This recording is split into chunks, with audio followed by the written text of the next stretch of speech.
ಹಗರಣ, ಟೂರಿಸಂ ಇಲಾಖೆಯಲ್ಲಿ ಹಗರಣ, ಈ ರೀತಿಯಲ್ಲಿ ಹಗರಣಗಳ ಮೇಲೆ ಹಗರಣಗಳನ್ನು ಈ ಕಾಂಗ್ರೆಸ್ ಸರ್ಕಾರ ಮಾಡ್ತಾ ಇದೆ. ಇದ್ರ ಮೂಲಕ ಕೇವಲ 15 ತಿಂಗಳಲ್ಲಿ ಇಡೀ ರಾಜ್ಯದಲ್ಲಿ ಅತ್ಯಂತ ಭ್ರಷ್ಟ ಸರ್ಕಾರ ಎಂಬುವಂಥ ಕಿರೀಟ ಸಿದ್ದರಾಮಯ್ಯನವರ ಕಾಂಗ್ರೆಸ್ ಸರ್ಕಾರಕ್ಕೆ ಇವತ್ತು ಜನ ಕೊಟ್ಟಿದ್ದಾರೆ. ಇವತ್ತಿನ ದಿನ ಮೂಡ ಹಗರಣದಲ್ಲಿ ಮುಖ್ಯಮಂತ್ರಿಗಳ ಮನೆ ಬಾಗಿಲಕ್ಕೆ ಹಗರಣದ ತನಿಖೆ ಬಂದು ಮುಖ್ಯಮಂತ್ರಿಗಳ ಬಗ್ಗೆ ಇಡೀ ರಾಜ್ಯಾದ್ಯಂತ ಆಕ್ರೋಶ ವ್ಯಕ್ತವಾಗ್ತಾ, ಮುಖ್ಯಮಂತ್ರಿಗಳು ಮನೆಗೆ ಹೋಗುವಂಥ ಟೈಮು ಭಾಳ ಸಮೀಪ ಬಂದಂಥ ಈ ಸಂದರ್ಭದಲ್ಲಿ ಆ ಸ್ಥಾನದಲ್ಲಿ ಇದ್ದವರು ಯಾರಾದರೂ ಕೂಡ ಅತ್ಯಂತ ಎಚ್ಚರಿಕೆಯಿಂದ ಹೆಜ್ಜೆ ಇಡುವಂಥ ಕೆಲಸ ಮಾಡ್ತಿದ್ದರು. ಆದರೆ ನಮ್ಮ ಮುಖ್ಯಮಂತ್ರಿಗಳು ಸಿದ್ದರಾಮಯ್ಯನವರು ನನಗನ್ಸಿದ ಮಟ್ಟಿಗೆ ಅವರಿಗೆ ಭರವಸೆ ಐತಿ, ಇನ್ನೊಂದು ಸ್ವಲ್ಪ ದಿನ ಮಾತ್ರ ನನ್ನ ಕುರ್ಚಿ ಉಳಿದೈತಿ, ಇನ್ನು ನನ್ನ ಕುರ್ಚಿ ಹೋಗ್ತೈತೆ ಅಂತ. ಹಾಗಾಗಿ ಈ ಸಂದರ್ಭದಲ್ಲಿ ಮತ್ತೊಂದು ದೊಡ್ಡ ಹಗರಣಕ್ಕೆ ಅವರು ತಮ್ಮ ಮೇಲೆ ಎಳ್ಕೊಂಡಿದ್ದಾರೆ, ಅದರಲ್ಲಿ ಕೈ ಹಾಕ್ಕೊಂಡಿದ್ದಾರೆ. ಅದು ಜಿಂದಾಲ್ ಕಂಪ್ನಿಗೆ ಅತ್ಯಂತ ಕಡಿಮೆ ಬೆಲೆಯಲ್ಲಿ ಭೂಮಿಯನ್ನು ಕೊಡುವಂಥ ಹಗರಣ. ಜಿಂದಾಲ್ ಕಂಪನಿಯ ಈ ಭೂಮಿ ಏನೈತಿ 1970-71ರಲ್ಲಿ ನಮ್ಮ ಕೇಂದ್ರ ಸರ್ಕಾರ ತೆಗೆದುಕೊಂಡಂಥ ಭೂಮಿ. ಆವಾಗ ವಿಜಯನಗರ ಸ್ಟೀಲ್ ಲಿಮಿಟೆಡ್ ಕಂಪ್ನಿಗೆ ಕೇಂದ್ರ ಸರ್ಕಾರದಿಂದ ಒಂದು ಸ್ಟೀಲ್ ಕಂಪ್ನಿ ಮಾಡಬೇಕನ್ನುವಂಥ ಉದ್ದೇಶ ಇಟ್ಕೊಂಡು ಕೇಂದ್ರ ಸರ್ಕಾರ ಈ ಭೂಮಿಯನ್ನು ತೆಗೆದುಕೊಂಡಿತ್ತು. ತದನಂತರ ನಮ್ಮ ದೇಶದಲ್ಲಿ ಖಾಸಗೀಕರಣ ಶುರು ಆದಮೇಲೆ ಈ ಭೂಮಿಯನ್ನು ಕೇಂದ್ರ ಸರ್ಕಾರ ಕರ್ನಾಟಕ ಸರ್ಕಾರಕ್ಕೆ ಕೊಟ್ಟಿತ್ತು.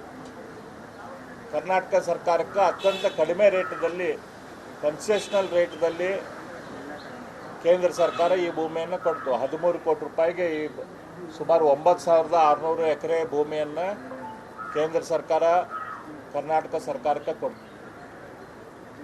ಈ ಭೂಮಿಯನ್ನು ತೆಗೆದುಕೊಂಡಂಥ ಕರ್ನಾಟಕ ಸರ್ಕಾರ ಆ ಸಂದರ್ಭದಲ್ಲಿ JSW ಕಂಪ್ನಿಗೆ ಸ್ಟೀಲ್ ಪ್ಲ್ಯಾಂಟನ್ನು ಮಾಡಲಿಕ್ಕೆ 2006ರಲ್ಲಿ 2,000 ಎಕರೆ, 2007ರಲ್ಲಿ ಸುಮಾರು 1,700 ಎಕರೆ ಭೂಮಿಯನ್ನು ಕೊಡ್ತು.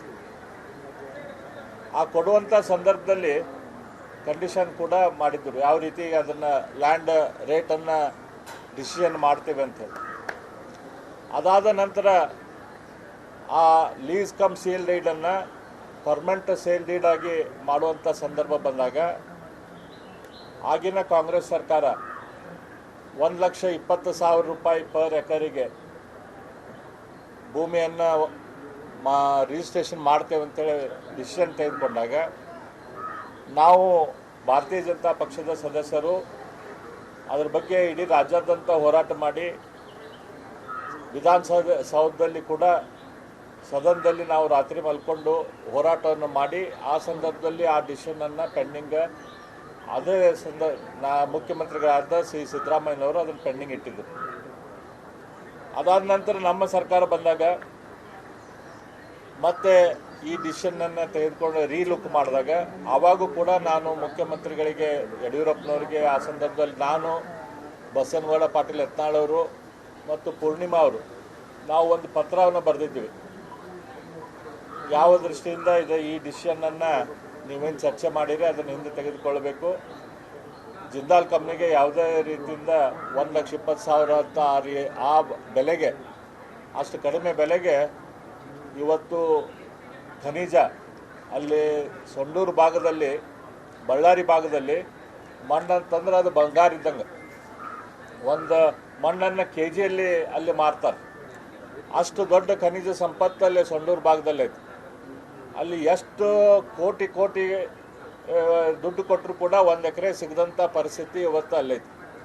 ಅಂಥ ಭೂಮಿಯನ್ನು ನಾವು ಕಡಿಮೆ ರೇಟಿಗೆ ಜಿಂದಾಲ್ ಕಂಪ್ನಿಗೆ ಕೊಡಬಾರ್ದು ಅನ್ನೋಂಥ ನಾವು ಪತ್ರವನ್ನು ಬರೆದಾಗ ಅದಕ್ಕೆ ಸ್ಪಂದಿಸಿ ಆಗಿನ ಮುಖ್ಯಮಂತ್ರಿಗಳಾದ BS ಯಡಿಯೂರಪ್ಪನವರು ಆ ಡಿಸಿಷನನ್ನು ಪೆಂಡಿಂಗ್ ಇಟ್ಟಿದ್ದರು. ಆ ಸಂದರ್ಭದಲ್ಲಿ PIL ಕೂಡ ಕೋರ್ಟಿಗೆ ಹಾಕಿದರು. ಆ PILದಲ್ಲಿ ಕೋರ್ಟ್ ಆ ಸಂದರ್ಭದಲ್ಲಿ ಏನು ಆದೇಶ ಮಾಡ್ತು ಅಂತಂದ್ರೆ, ಜಸ್ಟಿಸ್ ಋತುರಾಜ್ ಅವಸ್ಥಿ ಅವರು ಮತ್ತು ಜಸ್ಟಿಸ್ ಸಚಿನ್ ಶಂಕರ್ ಮಗ್ದುಮ್ ಅವರು ಕೂಡಿ ಒಂದು ಆರ್ಡ್ರನ್ನು ಮಾಡಿದರು. ಆ ಸಂದರ್ಭದಲ್ಲಿ ಅವ್ರು ಏನಂತ ಆರ್ಡ್ರ್ ಮಾಡಿದರು, ಆ ಸಂದರ್ಭದಲ್ಲಿ PIL ಇಷ್ಟು ಕಡಿಮೆ ರೇಟಿಗೆ ಜಿಂದಾಲಿಗೆ ದುಡ್ಡು ಕೊಡಬಾರ್ದು ಅಂಥೇಳಿ ಪಾಲ್ ಅನ್ನೋರು PILಗೆ ಹೋದಾಗ ಅವರು ಹೇಳಿದರು,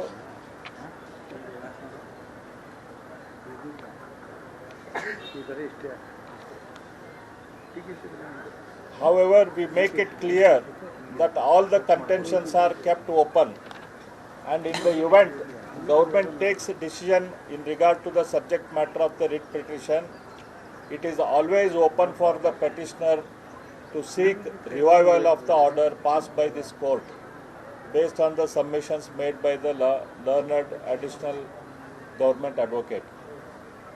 ಗೌರ್ಮೆಂಟ್ ಆ ಸಂದರ್ಭದಲ್ಲಿ BS ಯಡಿಯೂರಪ್ಪನವರ ಗೌರ್ಮೆಂಟು ಆ ಸಂದರ್ಭದಲ್ಲಿ ಕೋರ್ಟಿಗೆ ಹೇಳ್ತು, ಇಲ್ಲ ಈ ವಿಷಯ ಏನೈತಿ ಇದು ನಮ್ಮ ಗಮನಕ್ಕೆ ಬಂದಿದೆ, ಕಡಿಮೆ ರೇಟಿಗೆ ಕೊಡಬಾರ್ದು ಅನ್ನುವಂಥ ವಿಷಯ. ಹಾಗಾಗಿ ಇದ್ರ ಬಗ್ಗೆ ನಾವು ಗಮನ ಹರಿಸಿ ಸರಿಯಾದ ಡಿಸಿಷನನ್ನು ನಾವು ತೆಗೆದುಕೊಳ್ತೇವೆ.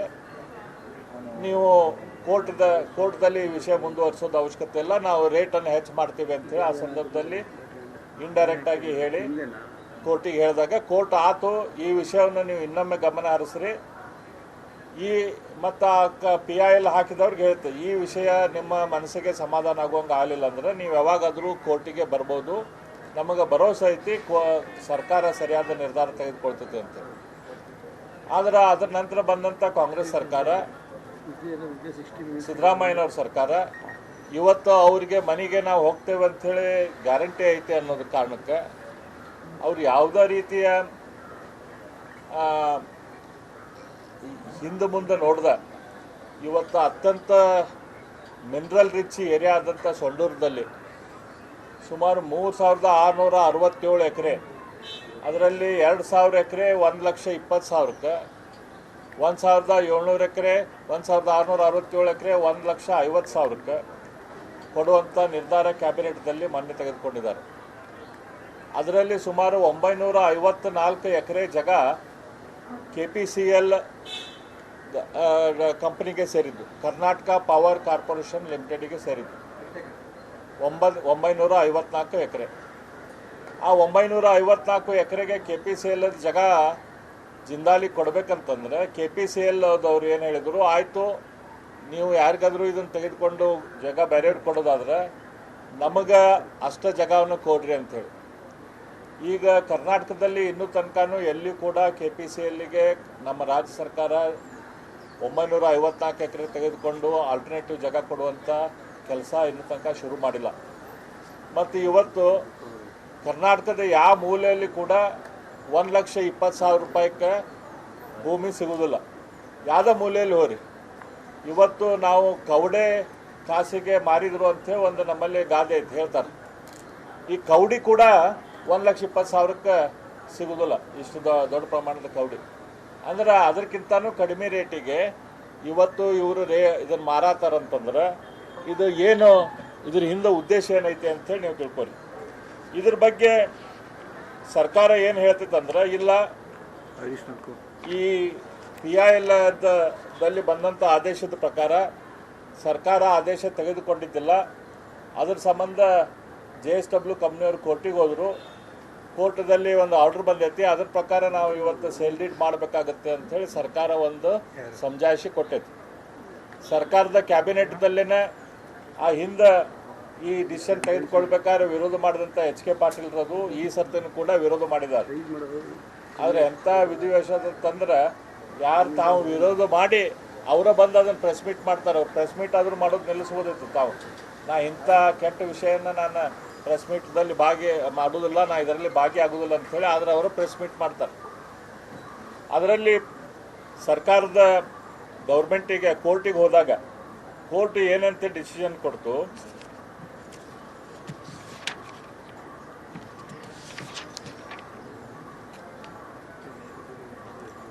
ಕೋರ್ಟು ಉಲ್ಲೇಖ ಮಾಡ್ತು ನಮ್ಮ ಅಗ್ರಿಮೆಂಟು JSWಗೆ ಕೊಟ್ಟಾಗ JSWದ ಜೊತೆ ಲ್ಯಾಂಡ್ ಡೀಲದ ಅಗ್ರಿಮೆಂಟ್ ಆದಾಗ ಅದರಲ್ಲಿ ಒಂದು ಕಂಡೀಷನ್ ಐತಿ. ಆ ಕಂಡೀಷನ್ ಏನೈತೆ ಅಂತಂದ್ರೆ ದ ಲೆಸ್ಸರ್ ಅಂತಂದರೆ ಇದರಲ್ಲಿ KIDB Karnataka industrial area development government ಇದೆ. Lessor will fix the price of the demise premises at which it will be sold to the lessee ಅಂತಂದರೆ JSW, and communicate it to the lessee, and decision of the lessor in this regard will be final and binding on the lessee. ನಾ ಇನ್ನೊಮ್ಮೆ ಹೇಳ್ತೇನೆ, the decision of the lessor in this regard will be final and binding on the lessee.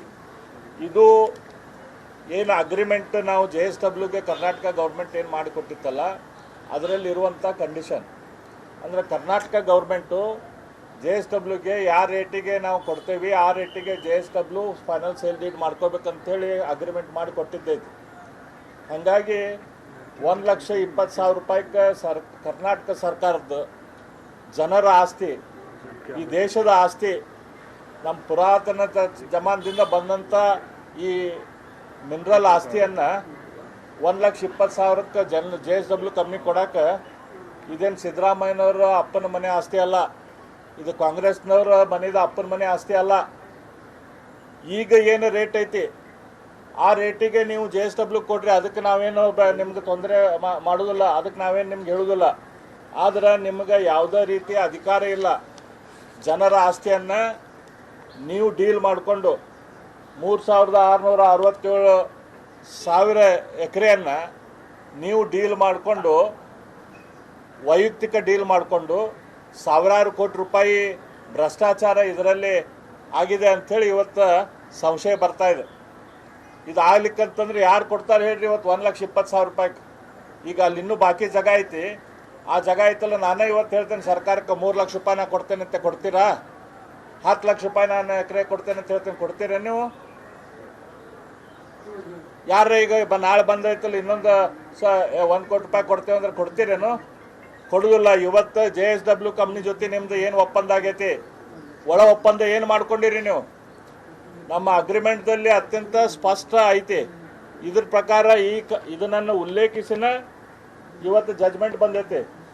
ಈ ಜಜ್ಮೆಂಟಿಂದ ನೀವು ಯಾಕೆ appeal ಮಾಡಿಲ್ಲ? ಜಜ್ಮೆಂಟ್ದಾಗ ಏನು ಹೇಳ್ಯಾರ ಅವರು? ನೀವು ಕ್ಯಾಬಿನೆಟ್ದಲ್ಲಿ ಇದನ್ನು ಲುಕ್ ಮಾಡ್ತೇವೆ ಅಂತ ಹೇಳ್ತೀರಿ, ಅದ್ರ ಪ್ರಕಾರ ಲುಕ್ ಮಾಡಿರಿ, ಡಿಸಿಷನ್ ತೆಗೆದುಕೊಳ್ರಿ ಅಂತ ಹೇಳ್ಯಾರ. ಅದ್ರ ಪ್ರಕಾರ ನೀವು ಲುಕ್ ಮಾಡಿರಿ. ಇವತ್ತಿನ ರೇಟಲ್ಲಿ 1 ಕೋಟಿ 2 ಕೋಟಿ ರೂಪಾಯಿ 3 ಕೋಟಿ ರೂಪಾಯಿ ಇದ್ದಾಗ ಆ ರೇಟಿಗೆ JSW ಕೊಡ್ರಿ, ನಮಗೇನು ಚಿಂತೆ ಇಲ್ಲ. ಆದರೆ ಸರ್ಕಾರದ ಆಸ್ತಿ ಲಕ್ಷಾಂತರ ಕೋಟಿ ರೂಪಾಯಿ ಆಸ್ತಿಯನ್ನು ನೀವು ಐತಲ್ಲ ಕೇವಲ 20 ಕೋಟಿ ರೂಪಾಯಿಗೆ JSWಗೆ ನೀವೇನು ಕೊಡ್ತೀರಿ? 3,667 ಎಕರೆನ 20 ಕೋಟಿ ರೂಪಾಯಿಗೆ ನೀವೇನು ಕೊಡ್ಬೇಕನ್ನತ್ತೀರಿ? ಇದರಿಂದ ಭಾಳ ದೊಡ್ಡ ಗೋಲ್ಮಾಲ್ ಐತಿ. ಇದು ಮುಖ್ಯಮಂತ್ರಿ ಸಿದ್ದರಾಮಯ್ಯನವರೇ ನೀವು ಇದಕ್ಕೆ ಉತ್ತರ ಕೊಡಬೇಕಾಗ್ತೈತಿ. ಯಾಕೆ ನೀವು ಇಂಥ ಅವಸರದಲ್ಲಿ ಈ ಡಿಸಿಷನ್ ತೆಗೆದುಕೊಳ್ಳತ್ತೀರಿ? ಯಾಕೆ ನಿಮಗೇನು ಭರವಸೆ ಐತಿ ಇನ್ನೊಂದು ಸ್ವಲ್ಪ ದಿನ ಆದಮೇಲೆ ನೀವು ಮುಖ್ಯಮಂತ್ರಿ ಆಗಿರೋದಿಲ್ಲ, ಆಗೋಕ್ಕಿಂತ ಮೊದಲು ನಾವು ಎಷ್ಟು ಆಕೈತೆ ಅಷ್ಟು ಬಳ್ಕೊಂಡು ಹೋಗ್ಬೇಕಂತ ಹೇಳಿ? ಅದಕ್ಕೆ ರಾಜ್ಯದ ಜನ ಕೇಳ್ತಾರೆ. ಭಾರತೀಯ ಜನತಾ ಪಕ್ಷದ ನಾವು ಕೇಳ್ತಾ ಇದ್ದೇವೆ. ನಾನು ವೈಯಕ್ತಿಕವಾಗಿ ಇದ್ರ ಹಿಂದೆ ನಾನು ಬೀಳ್ತೇನೆ. ನಾನು ಇದಕ್ಕಾಗಿ ನಾನಾಗೆ ಕೋರ್ಟಿಗಾದರೂ ಹೋಗಲಿಕ್ಕೆ ಮತ್ತೆ ನಾನು ತಯಾರಿದ್ದೇನೆ. ನಾವು ನಮ್ಮ ಪಕ್ಷದಿಂದ ಇದನ್ನು ನಾವು ಹೋರಾಟ ಮಾಡ್ತೀವಿ. ನಮ್ಮ ಮಾಜಿ ಮುಖ್ಯಮಂತ್ರಿಗಳಾದ ಬಸವರಾಜ ಬೊಮ್ಮಾಯಿ ಕೂಡ ಇದ್ರ ಬಗ್ಗೆ ಆಲ್ರೆಡಿ ಸ್ಟೇಟ್ಮೆಂಟ್ ಹೇಳಿದ್ದಾರೆ. ನಮ್ಮ ಪಕ್ಷದ ಎಲ್ಲ ಧುರೀಣರು ಇದ್ರ ಬಗ್ಗೆ ಹೇಳಿದ್ದಾರೆ. ನಾವು ಯಾವುದೇ ಕಾರಣಕ್ಕಾಗಲಿ ಕಾಂಗ್ರೆಸ್ ಸರ್ಕಾರ ರಾಜ್ಯದ ಆಸ್ತಿಯನ್ನು, ಜನರ ಆಸ್ತಿಯನ್ನು ಕೊಡೋಕೆ ಬಿಡೋದಿಲ್ಲ. ಇನ್ನೊಂದು ವಯನಾಡದಲ್ಲಿ ಇವತ್ತು ಆಗಿದ್ದೇನು, ನಿಸರ್ಗಕ್ಕೆ ಪರಿಸರಕ್ಕೆ ಲಕ್ಷ ಕೊಡದೆ ಇವತ್ತಲ್ಲೇ ಬೇಕಾಬಿಟ್ಟು ಬೆಳವಣಿಗೆ ಆಗಿದ್ದಕ್ಕೆ ಇವತ್ತು ವಯನಾಡು ಆಗಿ ಇವತ್ತು ಜನರಿಗೆ ಐತಲ್ಲಿ ಜನರ ಮನೆ ಅನ್ನೋದೆಲ್ಲದು ಮಳೆಯಲ್ಲಿ ಕೊಚ್ಕೊಂಡು ಹೋಗಿದಾವೆ, ತೆಲ್ಕೊಂಡು ಹೋಗಿದಾವೆ. ಇವತ್ತು ನಮ್ಮ ಸಂಡೂರು ಬಳ್ಳಾರಿಯಲ್ಲಿ ನಮ್ಮ ದೇಶದ ನಮ್ಮ ರಾಜ್ಯದ ಸಂಪತ್ತು, ನಮ್ಮ ಜನರ ಸಂಪತ್ತು ಏನೈತಿ, ನಮ್ಮ ನೈಸರ್ಗಿಕ ಸಂಪತ್ತು ಏನೈತಿ, ನಮ್ಮ ಪರಿಸರ ಏನೈತಿ, ಅದನ್ನು ಯಾರೋ ಬಂದು ಕೊಳ್ಳೆ ಹೊಡೋಕ್ಕೆ ನಾವು ಅವಕಾಶ ಕೊಡೋದಿಲ್ಲ. ಕಾಂಗ್ರೆಸ್ದವ್ರಿಗೆ ಕೊಳ್ಳೆ ಹೊಡೋಕ್ಕೆ ಅವಕಾಶ ಕೊಡೋದಿಲ್ಲ. ಸಿದ್ದರಾಮಯ್ಯನವರ ಈ ಡಿಸಿಷನನ್ನು ನೀವು ವಾಪಸ್ ತೊಗೊಳ್ರಿ. ಇಲ್ಲಂತಂದ್ರೆ ನಾವು ಇಡೀ ರಾಜ್ಯದ